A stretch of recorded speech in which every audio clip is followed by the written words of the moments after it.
Hej, mit navn det er Brian Dåsbjerg. Jeg driver til daglig Danish Sports Academy og skal i den kommende periode op mod Københavns Marathon 2015 give jer nogle indspark til, hvordan I kan optimere jeres træning og forhåbentlig få en rigtig god oplevelse rundt i de københavnske gader til foråret. Det første, vi skal tage hul på, det er i grundtræningsperioden. Det er nu, hvor vi lægger byggestenene for det kommende maratonløb. Det er nu, vi skal være meget opmærksom på, at vi skal undgå skader og overbelastninger. Styrketræning er et element, som jeg synes, du skal overveje at lægge ind i din træning. Styrketræning har den fordel, at det vil minimere risikoen for, at du bliver skadet.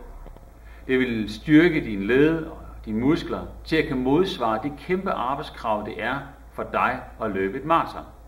Fordi et maraton er en stor belastning, og det kræver, at du er stærk. Det kræver også, at du er i god form, men det kræver også god styrke, specielt i ben, mave og ryg.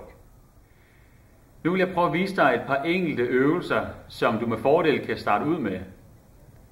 Har du lyst til at bygge flere øvelser på, jamen, så er du meget velkommen til det. Men i første omgang, prøv at holde dig til relativt få øvelser, og så få det gjort, frem for at have et kæmpe styrketræningsprogram, og så aldrig få det gjort. Den første øvelse, etbens squat. Du stiller dig op på et ben, finder balancen, sørg for at din fod er stabil, sørg for at dit knæ er stabilt, og at hoften og bækkenet hele tiden er vandret. Så kører du stille og roligt ned i knæ, indtil du kan mærke, at nu begynder det at trække lidt i bentøjet, nu begynder du at udfordre din styrke en lille smule, og så kører du stille og roligt tilbage igen. Det er vigtigt, at dit knæ kører lige frem, og ikke begynder at ryste i siden, så det ikke sejler hverken indad eller udad. Øvelsen skal laves i langsom gentagelse. Det skal laves stille og roligt, og med fokus på kontrol. Udfaldsskridt eller lunges. Du tager et stort skridt frem, og når du så skal videre i næste skridt, så er det vigtigt, at du tænker en lille smule eksplosivt, så du forsøger at rette benet ud og retter hoften ud og slutter af højt oppe, inden du går over i næste skridt.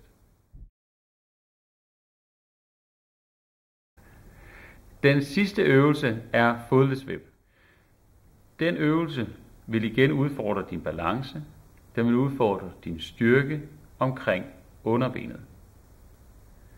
Øvelsen er rigtig, rigtig god set i relation til at styrke lægmuskel, men også at forebygge akillesseneoverbelastning.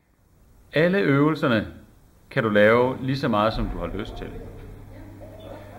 Husk dog på, at de samme regler gælder som med løb.